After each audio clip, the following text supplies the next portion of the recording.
Ribuan calon pegawai pemerintah di Indonesia nasibnya lagi di ujung tanduk nih. Janji kepastian kerja yang udah di depan mata, malah kejebak dalam labirin birokrasi. Kenapa bisa gini? Hari ini kita bakal bedah tuntas soal penundaan pengangkatan PPPK yang bikin banyak orang gigit jari. Buat banyak orang, ya, jadi pegawai pemerintah itu impian besar. Ini bukan soal kerjaan doang loh, tapi ini soal janji. Janji stabilitas, janji pengabdian, dan yang paling penting, janji masa depan yang lebih baik buat keluarga. Sebuah awal yang baru. Nah, pertanyaannya sekarang, gimana rasanya kalau janji yang penuh harapan itu tiba-tiba digantung? Diubah jadi ketidakpastian yang jujur aja bikin resah. Yuk kita gali lebih dalam lagi. Oke, kita masuk ke bagian pertama. Kita akan lihat inti masalahnya. Sebuah janji yang tertunda. Gimana sih ceritanya proses yang harusnya ngasih kepastian malah jadi penantian tanpa akhir? Coba kita lihat deh perjalanan panjang mereka. Proses seleksi udah beres. Dari bulan Agustus, mereka udah keluarin uang sendiri buat ngurus dokumen-dokumen. Harapannya gede banget. Awal November dilantik. Tapi, kenyataannya gimana? Sampai sekarang, ribuan orang ini masih digantung, terombang-ambing di lautan birokrasi. Dan yang bikin miris, ini bukan cuma keluhan dari para kandidatnya loh. Dengerin deh kutipan ini. Ini datang dari pejabat daerah sendiri. Ini nunjukin kalau situasinya udah mendesak banget. Bahkan Pemda pun ikutan frustrasi dan minta pemerintah pusat buat gerak cepat. Jadi sebenarnya apa sih biang keroknya? Kenapa bisa tertunda begini? Nah, di bagian kedua ini kita akan bedah akar masalahnya. Kita ambil satu contoh kasus dari Kabupaten Kepulauan Meranti. Lihat angka ini, 1672. Ini bukan cuma statistik ya. Ini jumlah nyawa, jumlah keluarga di satu kabupaten aja, Kepulauan Meranti, yang nasibnya lagi dipertaruhkan. Dari sini kita bisa lihat kan seberapa besar dampaknya.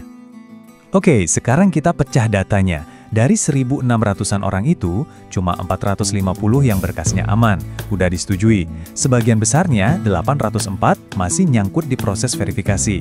Tapi, nah ini dia nih biang keladinya. Ada 418 berkas yang harus diperbaiki. Angka ini teman-teman yang jadi penyebab utama macetnya seluruh proses. Terus kesalahannya apa aja sih emangnya? Ternyata, ya ampun, hal-hal yang kelihatannya sepele banget.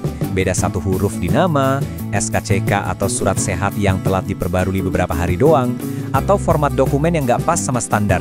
Kesalahan-kesalahan kecil kayak gini ternyata bisa jadi fatal di sistem yang super kaku. Ini mah akibatnya, langsung kena ke intinya. Nggak ada nomor induk PPPK atau NIP PPK dari pusat, ya Pemda nggak bisa ngeluarin SK pengangkatan, titik. Dan kalau nggak ada SK, ya nggak ada gaji yang bisa dibayar. Semuanya macet total. Oke, cukup soal administrasi. Sekarang, mari kita lihat sisi manusianya. Karena di balik semua berkas dan aturan ini, ada orang-orang nyata yang hidupnya terpengaruh. Disinilah kita lihat jurang yang dalam banget antara harapan dan kenyataan. Janjinya, gaji stabil, kerjaan aman, tunjangan sosial. Kenyataannya, nol besar. Nggak ada pengangkatan, nggak ada gaji, cuma ketidakpastian total. Ini benar-benar pukulan telak, baik secara finansial maupun mental. Dan ini bukan cuma teori loh. Coba dengarkan suara hati salah satu kandidat yang terdampak. Bayangin, banyak dari mereka yang udah nekat ambil keputusan besar. Ada yang udah resign dari kerjaan lama, karena yakin bakal segera mulai babak baru. Sekarang malah nasibnya nggak jelas. Sekarang, ayo kita coba zoom out sedikit. Karena masalah di Meranti ini ternyata bukan satu-satunya. Ini cuma gejala dari penyakit yang lebih besar. Sebuah masalah sistemik di tingkat nasional. Nah, ini dia akar masalahnya. Bisa kita sebut kesenjangan digital manual. Bayangin aja gini, di daerah, prosesnya masih banyak yang manual. Pakai tumpukan kertas, stempel, dan lain-lain. Terus, semua dokumen itu harus diupload ke sistem pusat yang super canggih, serba digital, dan aturannya ketat banget. Apa yang terjadi?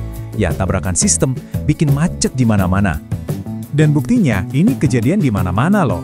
Masalah yang sama dilaporkan juga di Bengkalis, di Tanjung Balai Karimun, sampai ke Palangkaraya.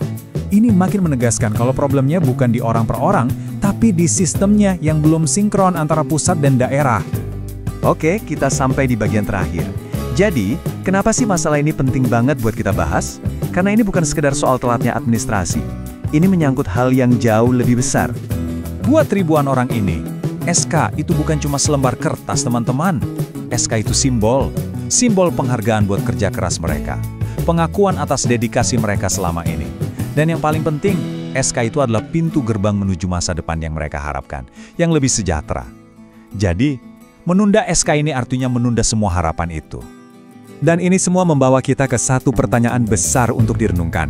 Reformasi birokrasi, digitalisasi, itu semua bagus dan penting. Tapi pertanyaannya, bagaimana kita bisa memastikan sistem yang kita bangun dengan aturan-aturan ketat ini pada akhirnya benar-benar melayani manusia yang ada di dalamnya, bukan malah sebaliknya, menjebak mereka? Sebuah pemikiran untuk kita bawa pulang.